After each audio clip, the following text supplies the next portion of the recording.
Bienvenidos a una emisión más de Extracto, el programa especializado en información educativa, científica, tecnológica y cultural. Una producción de la Agencia Informativa de Educación de México con todos los involucrados en el sistema educativo y sus aportaciones, el contexto donde se desenvuelven, las instituciones, los profesores y lo más importante de todo esto, ustedes los estudiantes. Media hora con lo mejor de la información en educación y su actualidad. Soy Benjamín Aparicio y los invito a cerrar la noche con el programa de hoy.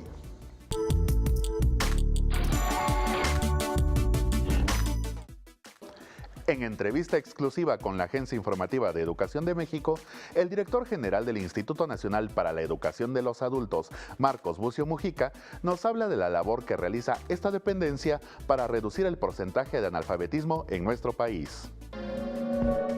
En México se leen en promedio 3.8 libros al año de acuerdo a datos del INEGI, un panorama que representa uno de los principales retos en materia educativa. El fomento a la lectura parte de una premisa que podría parecer obvia, pero que es básica. Para poder elevar el nivel de lectura, hay que saber leer. En México existen 4 millones de mexicanos. Existen 9 millones que no han terminado la primaria y 16 millones que no han terminado la secundaria. Eso nos da 29 millones de mexicanos en rezago educativo, que implica el 31.2% de la población. Es un asunto verdaderamente grave.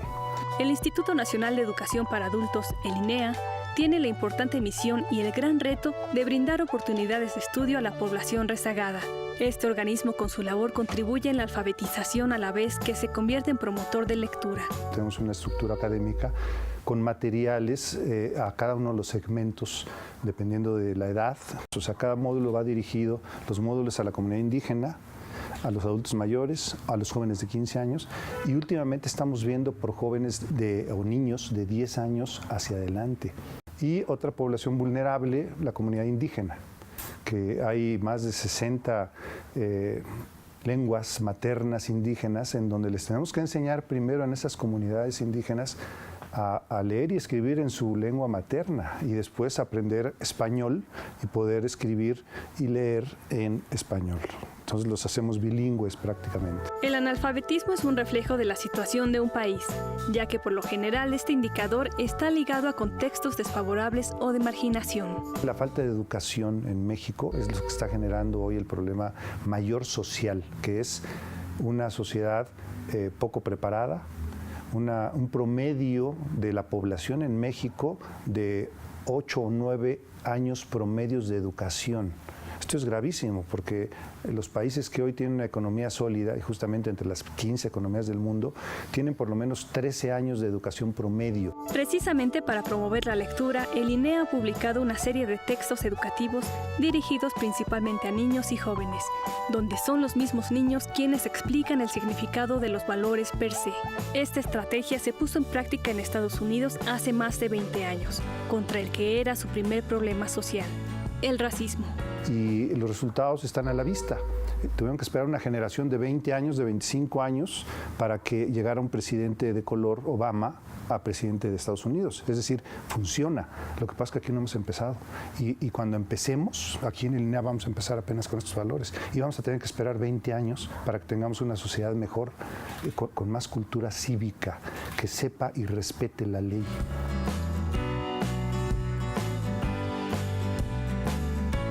En México hay casos como el estado de Sonora y Guanajuato, donde de acuerdo a la UNESCO los niveles de analfabetismo han disminuido a 4% de la población.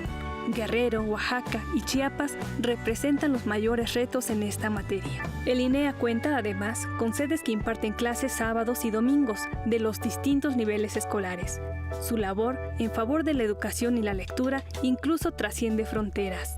Y en Estados Unidos tenemos 250 plazas comunitarias en los 50 consulados de Estados Unidos. Hay millones de mexicanos, principalmente jornaleros, que no terminaron la primaria y que el certificado de primaria que nosotros les otorgamos o secundaria les permite entrar a estudiar GED, que se llama, para terminar inglés y mejorar sus niveles de ingreso en Estados Unidos. En 2018 el INEA tuvo alrededor de 1.200.000 alumnos matriculados.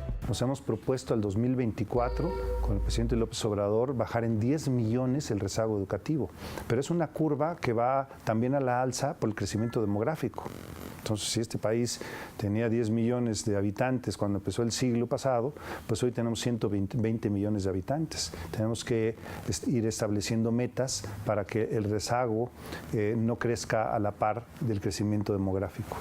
Una institución con una noble y gran encomienda que acepta los retos que se le presentan. Busca y propone alternativas para que todo México cuente con el derecho universal más preciado de la humanidad. Uno de los puntos que propone la iniciativa de reforma constitucional en materia educativa que impulsa el gobierno federal es la revalorización del magisterio. Para ello buscan realizar una renovación en las escuelas normales. De esto trata nuestro siguiente reportaje. Formar a los profesores que atienden a los estudiantes de preescolar, primaria y secundaria es una labor que históricamente han realizado las escuelas normales del país. Su tradición data de 1833, cuando el vicepresidente Valentín Gómez Farías promulgó un decreto para el establecimiento de una escuela normal para formar a los docentes de primaria.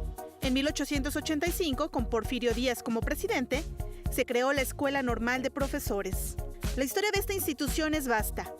En nuestros tiempos, cuando se discute una transformación profunda en la educación, las escuelas normales no pueden quedar fuera. Profesores e investigadores levantan la voz para proponer que en la reforma educativa que se analiza en la Cámara de Diputados se considere la labor de las escuelas normales como un factor estratégico para el desarrollo educativo en México. Lo que la iniciativa propone es el fortalecimiento de las escuelas normales. Y lo que nosotros proponemos es más que eso, es la transformación y el fortalecimiento académico de las escuelas normales. Fortalecerlas significa dejarlas como están y simplemente algo así como meterle vigas, pilares donde se necesite y ya le doy fuerza, ¿no? No, lo que necesitamos es cambiarlas para que cumplan con el sentido social, con la misión histórica que tienen, que es formar a los maestros que necesitamos para que estos a su vez formen a los futuros ciudadanos. De acuerdo con los especialistas, estas instituciones presentan limitaciones presupuestales y financieras. Carecen de normatividades y estatutos orgánicos, además de tener planes de estudio en los que no se les toma en cuenta. No se nos reconoce como instituciones que podamos tomar decisiones para poder nombrar directivos y que haya un marco legal para poder desenvolvernos en el sentido de lograr la autonomía curricular, el de tener cuerpos colegiados para poder nutrir la toma de decisiones de los directivos y, en una palabra, poder aspirar a instituciones con un vigor académico que nos oriente hacia eso, a ser auténticas instituciones formadoras de docentes en este contexto del siglo XXI. A lo largo de su historia, las normales, como también se les llama, han experimentado una serie de transformaciones para que sean espacios de generación de nuevos conocimientos y cultura pedagógica, en los que se instruye a los futuros profesores a desarrollar prácticas docentes pertinentes y efectivas. La calidad y equidad de la educación que imparten son temas presentes, a los que se suma la necesidad de que se consideren las condiciones sociales, culturales y lingüísticas de cada región del país. Será fundamental que se revise la identidad étnica, la identidad lingüística, la identidad profesional, que se fortalezca el sentido de pertenencia y que se desarrolle el perfil sí profesional, pero con un sentido de correspondencia social, cultural y étnico para las comunidades y pueblos originarios. Las reformas constitucionales y el marco legislativo en materia educativa deben considerar cambios de gran calado para las escuelas normales en las que se atiendan sus necesidades. No pueden ser reformas que nos vean muy bien por fuera, que nos hagan sentir que ya hay equipamiento, que hay conectividad, pero que realmente la vida académica hacia adentro no se renueva, no se transforma, que las prácticas educativas que estamos desarrollando no tienen un profundo sentido. En México, Más de 25 millones de alumnos cursan la educación básica bajo la instrucción de 1.2 millones de profesores. Mejorar su formación bajo principios de equidad, integralidad, gratuidad y excelencia son los objetivos que persigue la reforma que se analiza en el Poder Legislativo.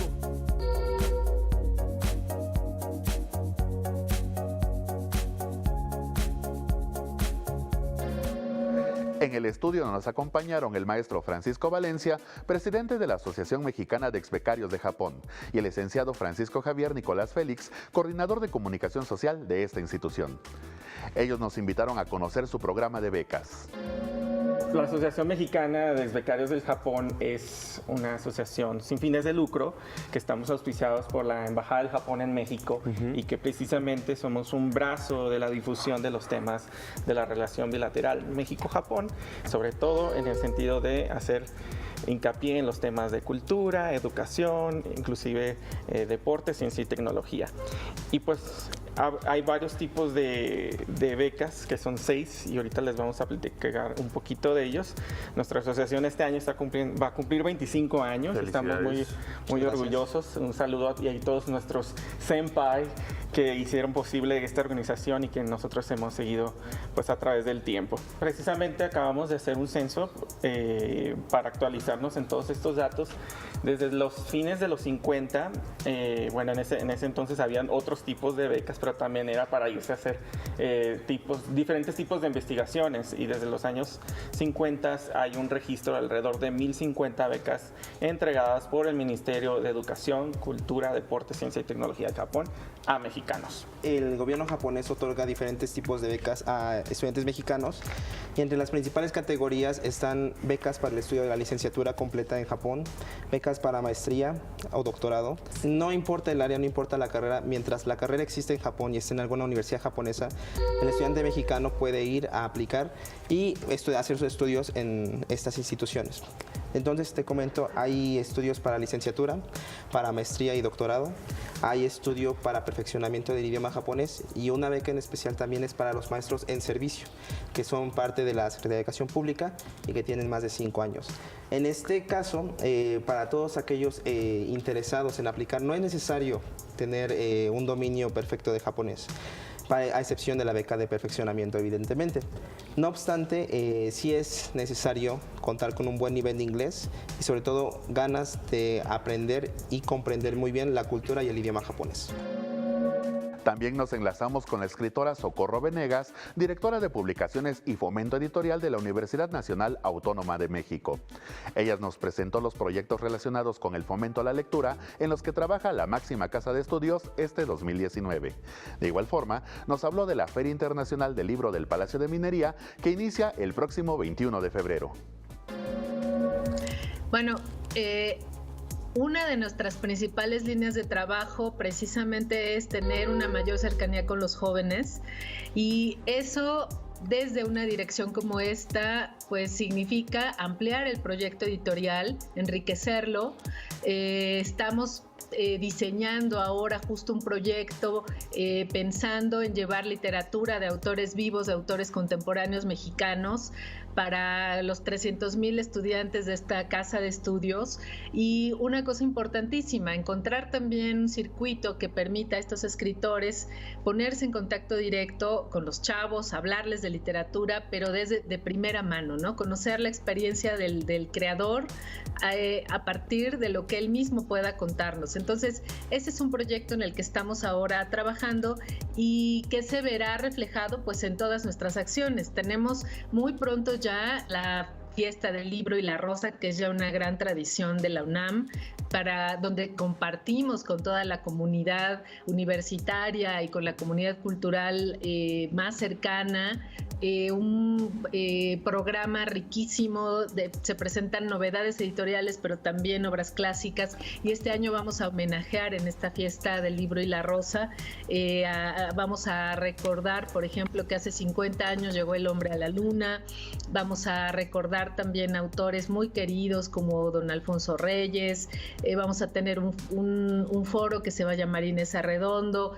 Estamos también trabajando con una perspectiva de equidad de género en todo lo que hacemos, desde ponerle el nombre a un foro, a un espacio, hasta lo que estamos promoviendo, cómo lo promovemos, mesas de difusión, mesas de presentaciones donde no falte la perspectiva, la experiencia de nuestras autoras, de nuestras escritoras, de las promotoras de lectura. Y otro proyecto que es importantísimo también de la universidad es la Feria Internacional del Libro de los Universitarios, que se va a llevar a cabo en septiembre. Todavía tenemos tiempo para irles contando más sobre ese proyecto, pero de una vez quisiera adelantarles que este año pues la universidad invitada, como cada año, esta es la tercera ocasión que se organiza la feria, pero cada vez hay una universidad invitada y ahora toca el turno a la de Buenos Aires. Entonces estamos preparando un programa que precisamente apele a los jóvenes como creadores, para hablar de la novela gráfica, del cómic, de la literatura que se escribe, que nos llega desde allá y que ha influido tanto en los creadores en México.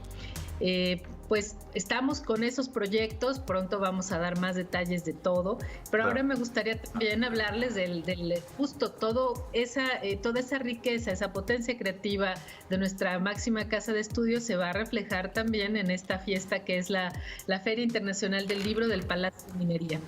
Es fundamental porque todos estos espacios además trabajan todos estos proyectos trabajan en espacios públicos. Claro. Entonces sí, se busca la más activa participación de la comunidad universitaria y de quienes quieran venir, de quienes se quieran sumar.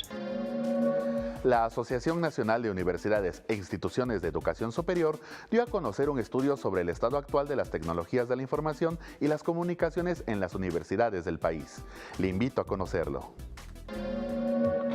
Desde hace 3 años, el Comité de Tecnologías de la Información y las Comunicaciones de la Asociación Nacional de Universidades e Instituciones de Educación Superior, ANUY-STIC, se dio a la tarea de conocer la situación que éstas guardan en materia tecnológica. Conocer la forma en la que están adoptando las nuevas tecnologías las instituciones de educación superior es muy relevante. Las prácticas que tienen para la gestión, para el gobierno de la propia tecnología, pues también son elementos fundamentales. Como resultado de la colaboración de los directivos y responsables de las denominadas TICs, la ANUYES publicó el estudio 2018 sobre el estado actual de las tecnologías de la información y las comunicaciones en las instituciones de educación superior. Con estas colaboraciones, con este estudio que ha sido un referente, pues le ha permitido retroalimentar su desarrollo de tecnologías que aporta también al desarrollo institucional. Nos ha permitido saber exactamente en dónde estamos y las oportunidades que tenemos para poder sumar con una serie de acciones a cumplir con los objetivos que nos estamos planteando como institución y considerando el estatus que tiene actualmente la tecnología, ¿no? El estudio contó con una participación de 144 instituciones que aportaron datos valiosos para la toma de decisiones. Para los rectores es fundamental conocer para tomar decisiones. Tener información, disponer de información para tomar decisiones. El instrumento que tenemos nosotros actualmente, en su tercera edición, es un instrumento fundamental para la toma de decisiones, para que puedan desarrollar una serie de directrices, una serie de estrategias y que le permitan transitar a la institución hacia sus objetivos. Hasta ahora, solo en el 54% de los campus universitarios, los líderes de TI ocupan un sitio en el Consejo de Dirección, y es en general necesario facilitar la comunicación entre los rectores y los directores de tecnologías. Una comunicación que a final de cuentas conduce a que la tecnología se pueda llevar a un ámbito estratégico. La tecnología actualmente no es para un aspecto reactivo, es para integrar en la parte estratégica de la institución. En esta, su tercera edición, el estudio permite identificar, entre otras cosas, a las instituciones que han comenzado a utilizar inteligencia artificial, blockchain y demás tecnologías que impactan tanto en los sistemas educativos como en los procesos mismos de las instituciones.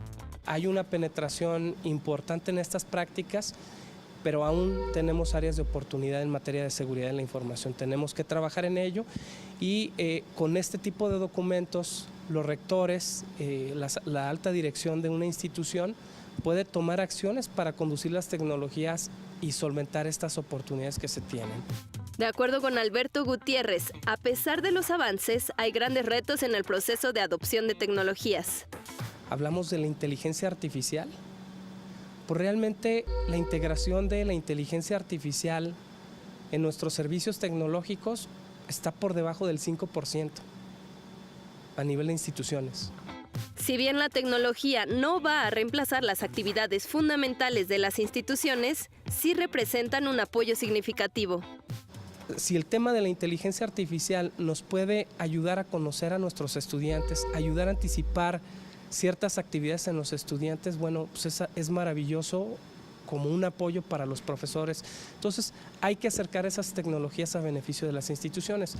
El documento puede ser consultado y descargado desde el sitio estudio-tic.anuyes.mx/.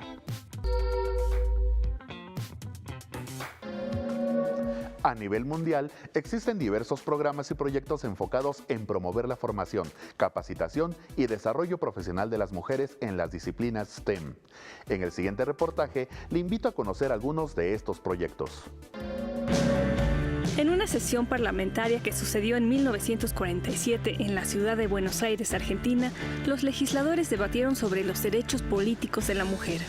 Escuche con atención la postura de uno de ellos y reflexione sobre su vigencia y aplicación, por ejemplo, en las ciencias, tecnologías, ingenierías y matemáticas o en cualquier otra área o disciplina que se le ocurra. No dudo en afirmar que esa diferencia biológica en nada afecta la capacidad de hombres y mujeres para ejercer, señor presidente, idénticas aptitudes intelectuales.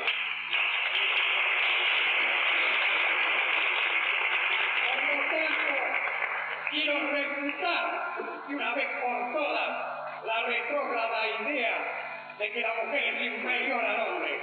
Y a quienes piensan que al ejercer el voto la mujer se convertirá en competidora del hombre, respondo que la mujer quiere marchar unida al hombre, sin ser su rival ni su inferior. Son seres diferentes, sí, pero que se complementan como el oxígeno y el hidrógeno al formar la cristalina gota de agua que calma la sed de la humanidad. Y no solo en ciencias políticas, la mujer ha demostrado su capacidad en las áreas STEM, donde ha creado e impulsado proyectos que fomentan la cercanía a estas disciplinas y desarrollan sus capacidades. Por ejemplo, 11F, un portal que recibe el nombre del Día Internacional de la Mujer y la Niña en la Ciencia. Este grupo realiza actividades como charlas y talleres a nivel internacional, pero principalmente en España. Esta organización, que desde 2017 propone a los centros educativos, es también una red que conecta a expertos con las instituciones y el público interesado. Como muchas niñas o muchos niños, yo quería ser astronauta. De hecho, yo recuerdo tener fotitos de astronautas con recortes de mi cara pegados en las máscaras. Chicas que codifican. Tiene como objetivo cerrar la brecha de género en la tecnología. Hasta el momento ha logrado llegar a casi 90,000 niñas en tan solo 6 años y prevén que para 2027 alcancen la paridad de género en informática. Entre sus programas se encuentran clubs, cursos de verano, clubs universitarios y el programa de inmersión de verano. De pequeña, desde que descubrí la física, lo tenía clarísimo, porque me encantó que hubiera una ciencia que explicase el porqué de las cosas. Entonces lo tuve clarísimo desde siempre. Inspira STEM fomenta la vocación científico-tecnológica entre las niñas, basado en acciones de sensibilización y orientación que imparten mujeres voluntarias profesionales del mundo de la investigación, la ciencia y la tecnología. Niñas STEM Pueden es un programa que involucra a las futuras promesas de las STEM, las niñas, a los docentes y, por supuesto, a los padres de familia, quienes ayudarán a entender y observar a las aprendices que todo lo que nos rodea se relaciona con este conocimiento. También participan varias mujeres destacadas que comparten su experiencia personal y, sobre todo, profesional. Un día alguien me dijo, las matemáticas no son para mujeres. Así que decidí estudiar ingeniería en energía y después ingeniería nuclear. Todo ese trabajo y estudio me hicieron ser la primera mujer en dirigir uno de los institutos nucleares más importantes de Latinoamérica.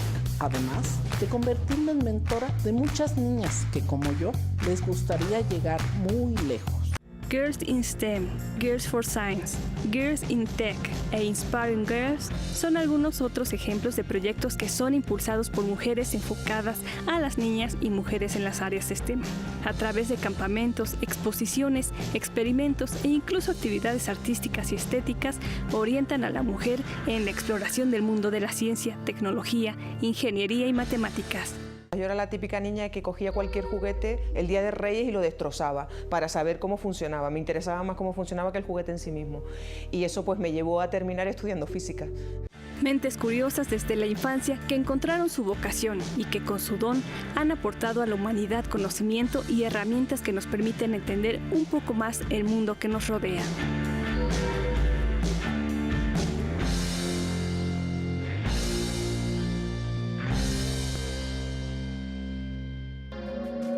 Y así llegamos al final de Extracto. Les invito a que sigan nuestros distintos espacios que preparamos durante toda la semana para ustedes. No se pierdan de lunes a viernes la revista de información educativa de la mano de Ana Cristina Olvera y Omar Cepeda de 9 a 10:30 de la mañana en Interfaz. A las 9 de la noche sintonicen EduByte con mi compañero Enrique Lascano, quien nos traerá lo más relevante de la agenda educativa. Y recuerde que a la medianoche tiene una cita con nosotros en Extracto. También puede seguirnos en nuestras redes sociales.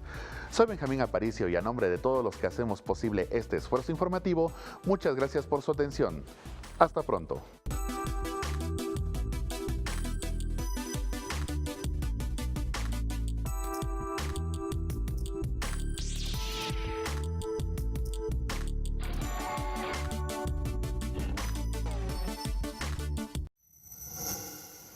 Gobierno de México.